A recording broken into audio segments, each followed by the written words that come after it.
Hola, ¿qué tal? ¿Cómo estás? Et ce matin, les amis, j'ai rendez-vous chez un confrère couvreur ici à Montréal. Alors, c'est un peu la trêve pour eux en ce moment parce qu'on est en plein mois de février, il fait très froid et comme vous pouvez le voir, il neige. Mais néanmoins, il a accepté très gentiment de nous recevoir dans ses locaux et on va discuter ensemble. Vous allez voir qu'on va partager nos expériences. Est-ce qu'il vaut mieux être installé en France? Est-ce qu'il vaut mieux être installé au Canada quand on a son entreprise? C'est ce qu'on va découvrir dans cette vidéo. Allez, c'est parti, direction Toiture Expert.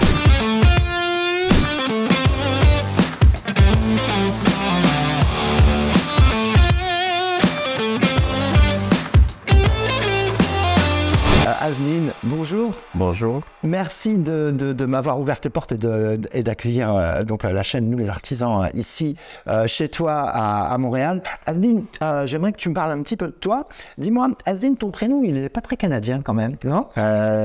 Pour commencer, très content de vous accueillir déjà. Merci. Vous êtes les bienvenus. Merci beaucoup. Oui. Mon nom c'est Asdine, Ouais. d'origine d'Algérie. Ouais. Donc, je suis parti jeune d'Algérie. Ouais. Donc, arrivé très jeune ici. Donc, Ouais. j'ai fait mes formations, j'ai fait mon métier ici au Québec. Donc, j'ai appris tout ça au Québec. Puis, une fois que j'ai eu mes cartes de compétences couvreurs Ouais. sur les chantiers, donc j'ai décidé de partir à mon compte, partir à mon entreprise. D'accord. Donc, tu as appris ce métier ici, en fait, au Québec. Tu es arrivé à quel âge ici au Québec? J'avais 18 ans au Québec. D'accord. Donc, tu as vécu un petit peu en Algérie. D'accord. Tu y retournes de temps en temps? Oui, pas à l'occasion, mais je retourne chaque année. Chaque origine, c'est une origine. Donc, la famille, les amis, les parents. C'est toujours un plaisir. Bien sûr, nous on a une grosse communauté algérienne, bien sûr, en France, et je sais qu'il y a beaucoup d'Algériens qui regardent aussi les vidéos, donc je trouve que c'est chouette d'avoir un couvreur en plus donc d'origine algérienne. Alors, donc le choix à l'époque de venir au Canada, pourquoi? C'était un choix de jeunesse. J'étais un petit rebelle, puis comme tous les jeunes, on veut quitter l'Afrique pour une vie meilleure, puis il y a un peu de rebellité en même temps. Ouais, j'ai l'impression que c'était un bon choix. Je pense que oui. Je pense que oui, mais ton père reste toujours ton père. On aime ça, oui. Non, bien sûr. Oui.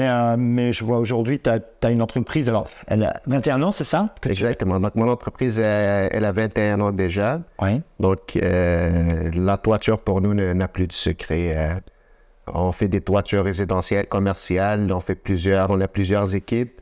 On a commencé du bas de l'échelle. Donc, tranquillement, on monte une marche à la fois. Puis aujourd'hui, on est très satisfait du résultat. Oui, parce que tu as une belle équipe, je crois. Exact. On est environ 25 personnes qui travaillent pour nous. On a 3 équipes. On a 2 équipes qu'on fait sur l'asphalte. On a une équipe sur le bardeau. Donc, les toits plats, on envoie une équipe d'asphalte qui fait toujours la même toiture à tous les jours. C'est du gravier avec du marbre blanc avec de l'asphalte. Puis on a une équipe qui fait du bardeau, des toitures en pente. En pente, oui. Alors c'est vrai qu'ici on fait beaucoup d'asphalte donc liquide, ce qu'on fait quasiment plus nous en France, mais parce que les maisons sont en bois, donc on ne peut pas travailler à la flamme. Hein. Ouais. Exact, ouais. La flamme est un petit peu déconseillée et trop à risque vu que nos maisons, c'est des maisons, habituellement, on travaille beaucoup sur les duplex qui sont encore en 1920, 1940, 1960. Donc, souvent, nos bâtisses sont faites avec une structure en bois. Donc, quand on soude sur les chalumeaux, donc, on est beaucoup exposé au risque du feu. Donc, en même temps que le gravier, l'asphalte est gravé, c'est une toiture qui est composée de 5 couches d'asphalte. Donc, avec le climat nord-américain qui est différent européen, donc l'asphalte est beaucoup plus répandu pour la demande. En même temps, la qualité, elle répond beaucoup plus facile à notre climat. C'est une toiture qui résiste environ 20-25 ans. Explique-moi, je vois toutes ces licences, toutes ces certifications. Je trouve qu'il y en a beaucoup au Québec. Est-ce que tu peux m'expliquer un petit peu ce que c'est? Oui, effectivement, on voit, il y en a plusieurs. La majorité, c'est des certificats. Ou la majorité, il y en a d'autres aussi, c'est des obligations, comme des numéros qu'on n'a pas le choix d'avoir. Ouais. Comme on parle de lui, c'est le numéro d'RBQ. On le voit, ça, c'est la licence d'entrepreneur.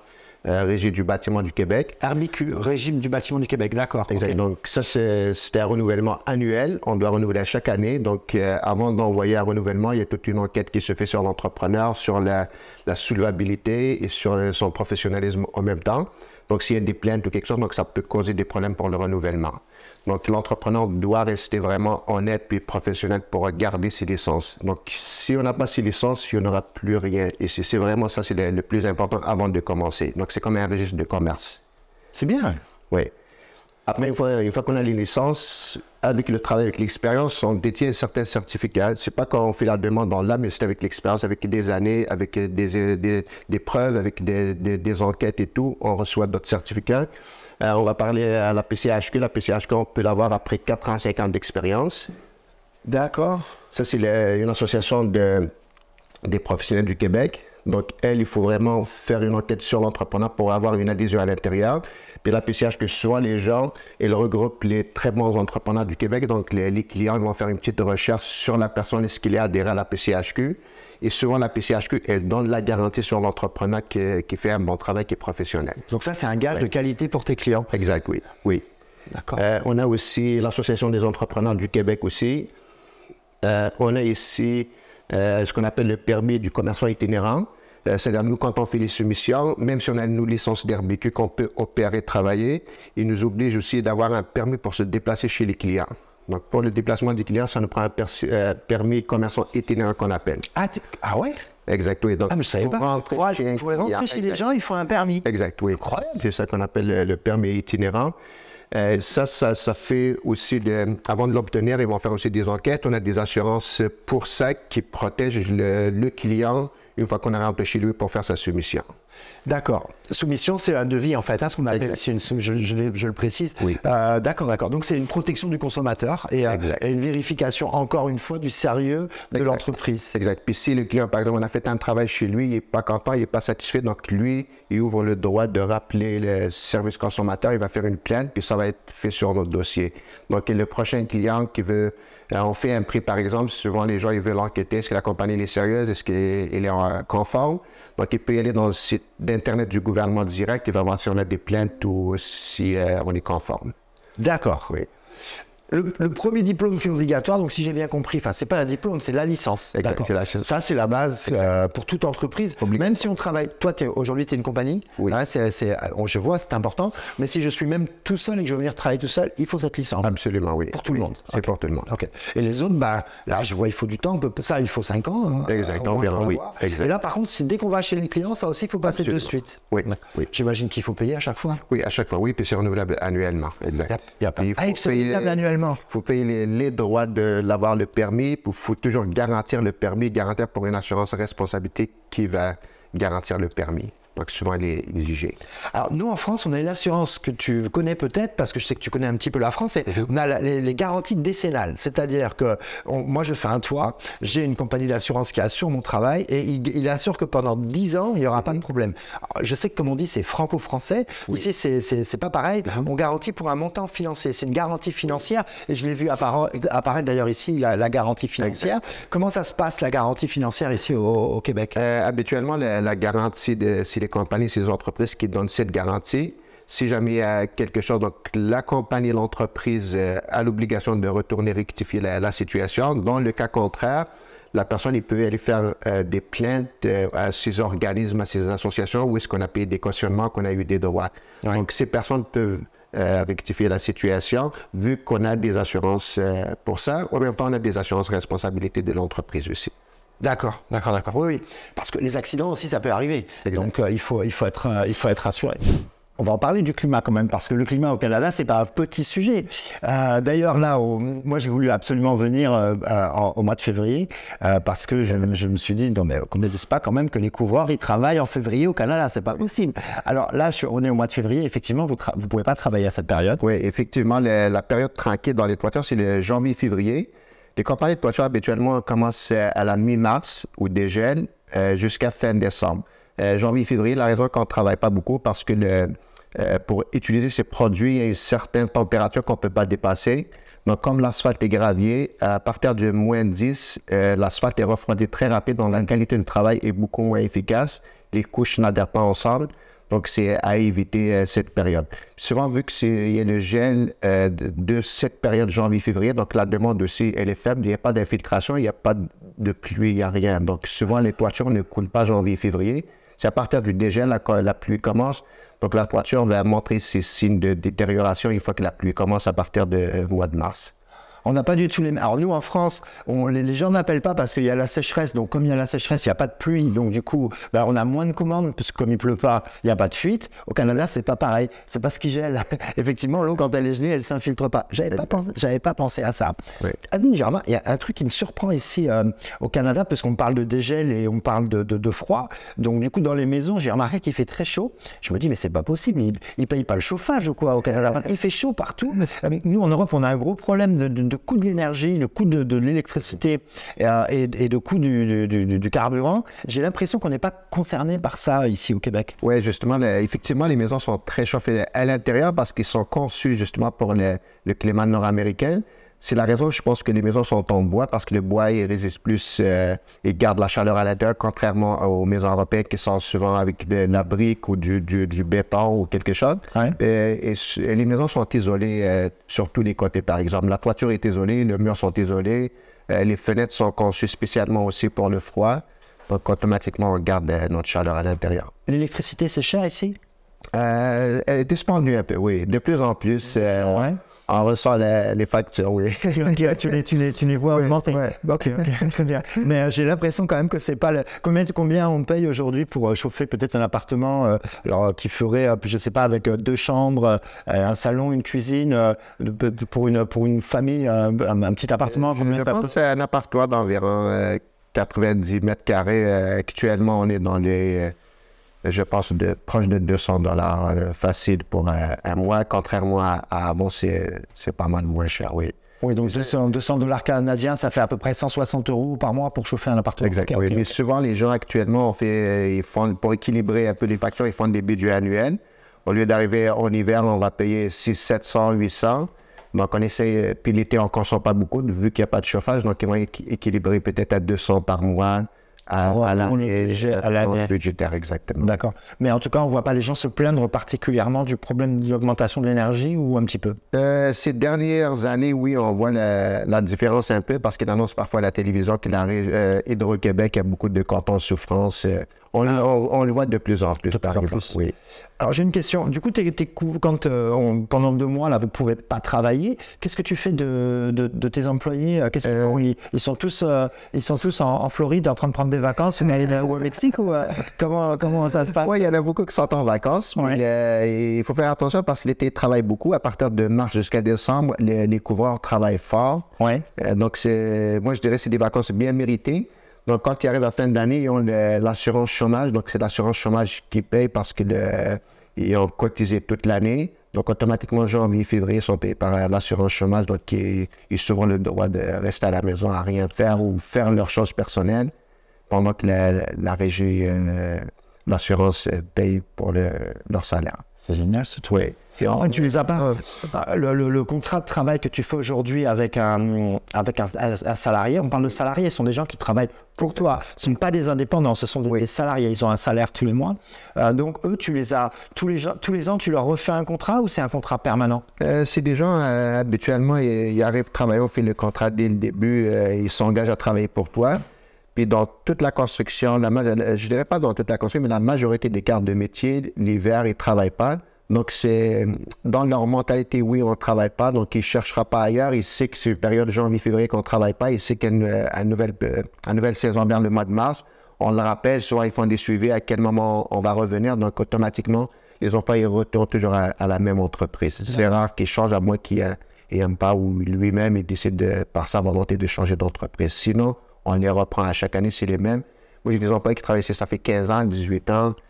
Chaque année, c'est les mêmes. Ils arrivent, c'est les mêmes postes, le même travail. Il y en a qui va faire son papier, il y en a qui va faire la grue, il y en a qui chauffent la machine, il y en a qui chauffent les 10 roues. Chacun, c'est la même chose. D'accord. Est-ce que tu as beaucoup... Nous, en France, dans l'étanchéité, on a beaucoup de personnel qui vient du Maghreb. Et est-ce que dans ton personnel, du coup, tu as aussi des gens qui viennent du Maghreb et qui profitent de ces 2 mois, peut-être pour retourner en Algérie ou au Maroc, parce que bon, il fait sûrement moins froid là-bas. Oui, il y a des gens qui viennent de l'extérieur, mais la majorité dans la construction, c'est québécois, parce que ça exige le diplôme québécois pour travailler dans la construction. Donc moi, avant d'engager quelqu'un, il faut qu'il sorte vraiment. Il faut qu'il y aura son métier d'ici. Les diplômes étrangers souvent ne sont pas reconnus. Donc, même le travail, de toute façon, une personne qui arrive de l'extérieur, il a son diplôme extérieur d'ici, c'est pas la même toiture, c'est un petit peu différent. Mais vu que c'est régi par la Commission de la construction du Québec, avant de l'engager, il faut qu'il nous montre son diplôme, il faut qu'il nous montre ses cartes de compétences. Donc, souvent, ces gens viennent d'ici, puis sont habitués à ce travail, à ça. Ah, oui. Alors, moi, je pourrais pas venir bosser ici, alors, parce que moi, j'étais formé en France. Comment ça se passe si moi, demain, je veux venir travailler ici? La majorité des entreprises de construction, vous n'avez pas le droit, à moins que vous avez un diplôme québécois qui vient du Québec. On parle, je vais préciser québécois parce qu'un diplôme qui vient de l'Alberta, d'une autre province, il n'est pas valable non plus. Il faut vraiment y avoir une carte de compétence du Québec. Certaines entreprises, il y a un minimum d'entreprises qu'on peut aller travailler parce que des entreprises sont pas régies par la Commission de la construction. Donc, ces gens, on peut être, mais ils sont minimes. Il faut y travailler dans le résidentiel, des petits contrats qu'on peut fermer. Dans des vraies entreprises avec le numéro de licence d'RBQ, d'ailleurs, une fois qu'on a la carte de compétence, on va rentrer le code de la carte de la personne. C'est eux qui décident sur leur salaire, c'est même pas nous qui décident sur le salaire. Donc, tout est régi par la loi. Ah oui, du coup, ça limite les déplacements, même dans le pays. Moi, par exemple, si tu as ton diplôme qui est validé au Québec, bah, ça va être compliqué, effectivement, si tu veux aller en Alberta, parce que là-bas, ton diplôme n'est pas valable. Donc, alors, il va falloir repasser la certification là-bas ou le contraire. Est-ce que c'est long d'obtenir la validation? Est-ce qu'il faut se reformer? Comment est-ce que ça fonctionne? Pour un diplôme de couvreur, ici au Québec, il faut y aller faire dans un centre de formation, c'est 9 mois. Wow! C'est 9 mois d'école, oui. Il faut que je retourne 9 mois à l'école si je veux venir bosser Oui, c'est-à-dire qu'il y a le 9 mois qui est obligatoire. Parfois, ils nous autorisent de ramener des gens pas d'expérience qui sont déjà ici. On appelle ça à l'ouverture des bassins. C'est un processus un petit peu compliqué. Ils ouvrent le bassin une journée. La Commission de la construction va décider. C'est aujourd'hui, on pèse sur le bouton, puis on rentre le mode qui n'a pas d'école, donc on va les former sur le chantier. Mais on ne sait jamais quelle est la journée. Donc, ils décident parfois 2, 3 fois par année. Si la personne était au bon moment, au bon endroit, il faut que la personne, dans la même journée, trouve une personne qui va la garantir 150 heures, qui va remplir le dossier, qui va faire la demande. Tout dans la même journée, le lendemain, le bassin est fermé. Ah ouais. Donc, c'est un processus très complexe, un peu. Oui, ok. Effectivement, je voyais pas ça comme ça. Donc, tu peux pas embaucher quelqu'un qui n'a pas la compétence. Exact, oui.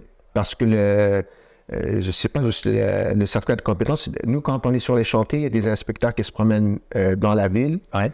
Il arrive avec son civil, il va sortir sa carte, on appelle l'inspecteur de la Commission de la construction. Il va demander à tous les employés, sortez vos cartes tout de suite. Donc, il va toutes les pensionner, toutes les cartes. Celui qui n'a pas de carte, il va faire des amendes, il ferme le chantier, des condamnations pour l'entreprise. Ça ne vaut pas la peine. Ah, je comprends. Ça vaut pas la peine, puis c'est comme c'est quelque chose d'illégal, dans la loi, on n'a pas le droit de le faire. Il y a de moins en moins, mais il y a beaucoup eu en France du travail illégal, ce qu'on appelle chez nous le travail au black, le travail au noir, sans payer les taxes. Est-ce que c'est quelque chose qui existe ici aussi? Je pense que dans tous les pays, ça existe, mais il y a des conséquences à payer si jamais il y a quelque chose. Donc, c'est des choses qui sont déconseillées. Ouais. Surtout quand on est une entreprise professionnelle, je ne pense pas que ça vaut la peine de prendre le risque. Le risque, oui. En France non plus, rassure-toi, j'ai fait une vidéo rien que sur ce sujet, et c'est absurde. Mais c'est vrai que ça se fait des fois pour des petits travaux à la maison, pour des particuliers ou quelque chose comme ça, mais en tout cas, certainement pas dans... En tout cas, pas sur les toitures, on les veut partout, puis le goudron, ça sent partout. Ah ouais, bien sûr. On ne peut pas cacher la grue, là, les gars sont sur le toit. Bien sûr. Est-ce que tu as du mal à trouver du personnel? En France, on a ce gros problème de recrutement, on parle de pénurie de main-d'œuvre dans le bâtiment. Est-ce que tu es concerné aussi? Est-ce que vous êtes concerné par ça ici au Québec? En général, la majorité des cartes de métier, oui, sont concernées. Il y a un problème de main-d'œuvre. Surtout qu'avec la loi, on ne peut pas former n'importe qui. Il faut qu'il arrive formé déjà avec la loi de la Commission de la construction. Donc, si on cherche des nouveaux emplois, oui, c'est compliqué à les engager, plus à les former en plus. Mais nous, personnellement, dans l'entreprise, on n'a pas ce problème. On touche le bois, on est content, on remercie Dieu pour ça, mais c'est des employés qui travaillent avec nous, ça fait 15 ans, 18 ans, donc c'est des pères de famille, c'est du bon monde qui travaille bien, on les respecte, on les aime, on est vraiment une petite famille ici. On adore nos employés, on les traite bien, ils nous donnent un très bon service, ils sont très qualifiés, on est satisfait de leur rendement, on le dit merci à tous les jours.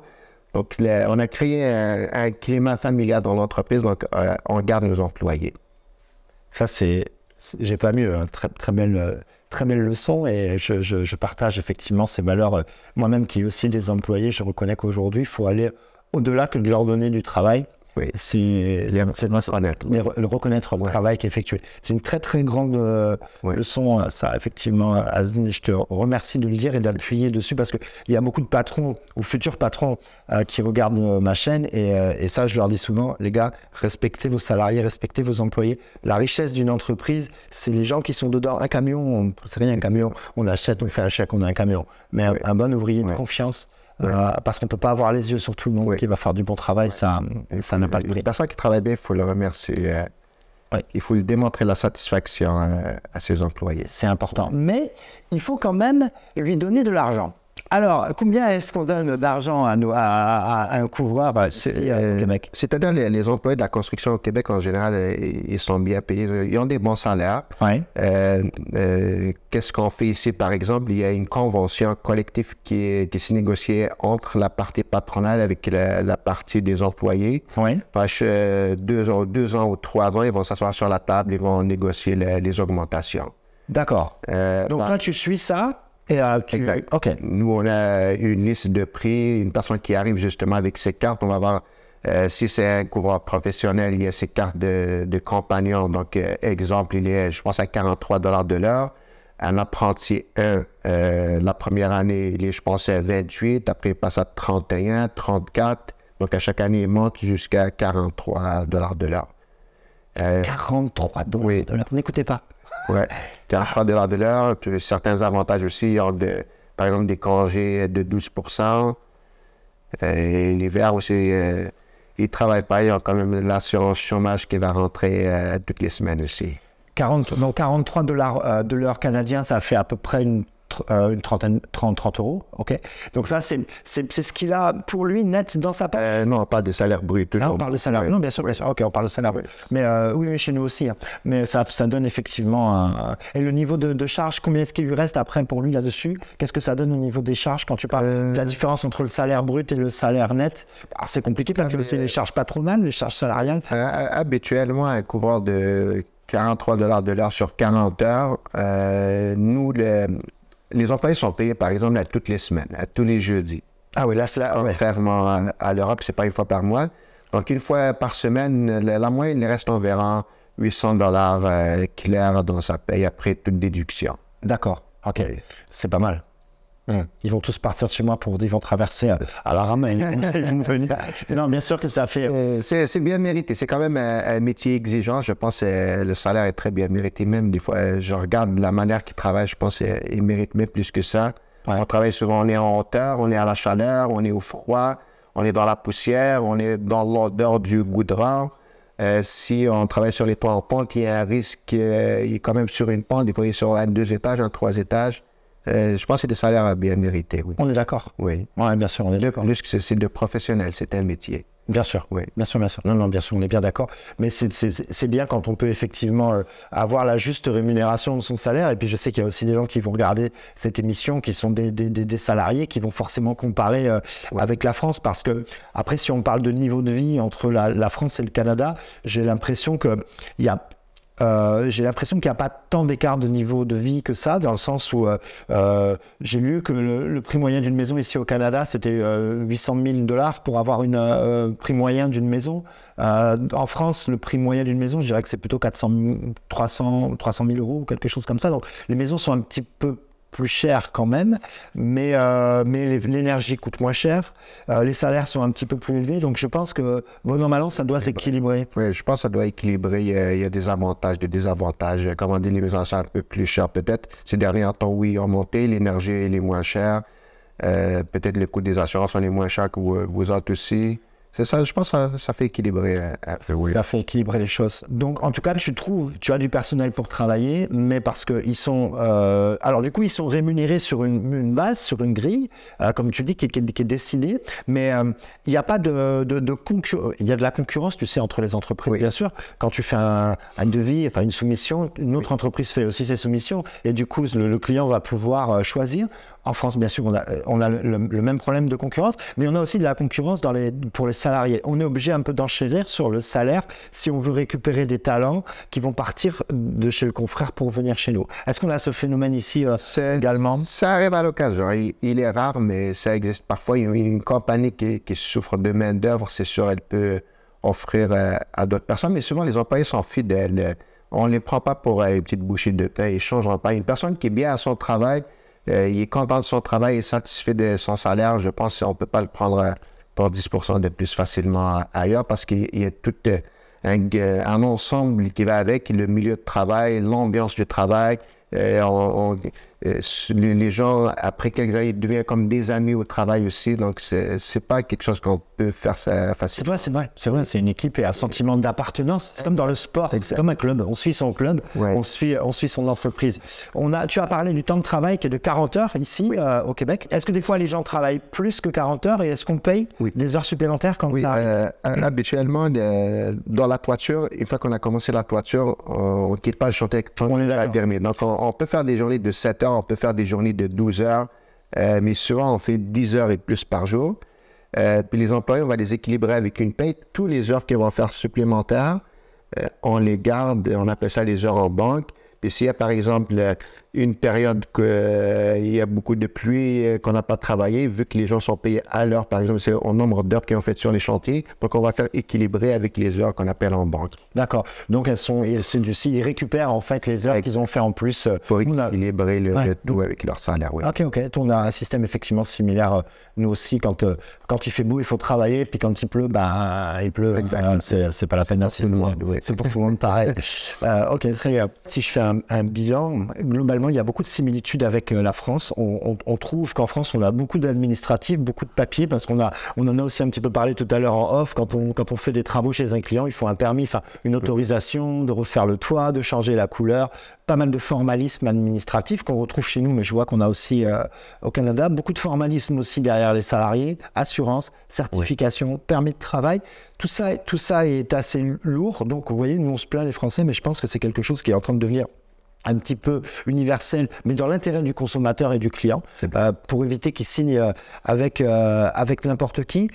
Donc vous l'avez entendu, il y a du travail au Québec, on le voit à Montréal, c'est un chantier énorme, on voit de partout ça a construit. Donc si vous voulez entreprendre ici, attendez-vous à ce qu'il y ait pas mal de formalisme. Si vous êtes salarié et que vous avez peut-être envie de changer de pays ou de changer de vie, on sait aujourd'hui que le Canada est une terre d'accueil pour les immigrés. Une entreprise sur 4 aujourd'hui au Canada est détenue par quelqu'un qui a émigré vers ce pays et qui n'est pas né ici. Donc Asdine en est effectivement la preuve.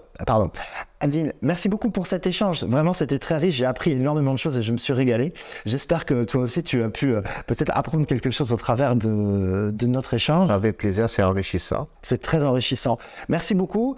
Bonne continuation à toi. Félicitations pour ce que tu as accompli ici parce que ça peut être souligné. Je pense que c'est un bon exemple et ça inspirera certainement beaucoup de gens qui nous regardent. Moi, j'ai trouvé en tout cas que c'était très inspirant. Merci à toi. À bientôt. Bonne continuation. Merci. Bon retour. Salut. Merci beaucoup. À bientôt. À bientôt. Ciao à tous. Bye bye.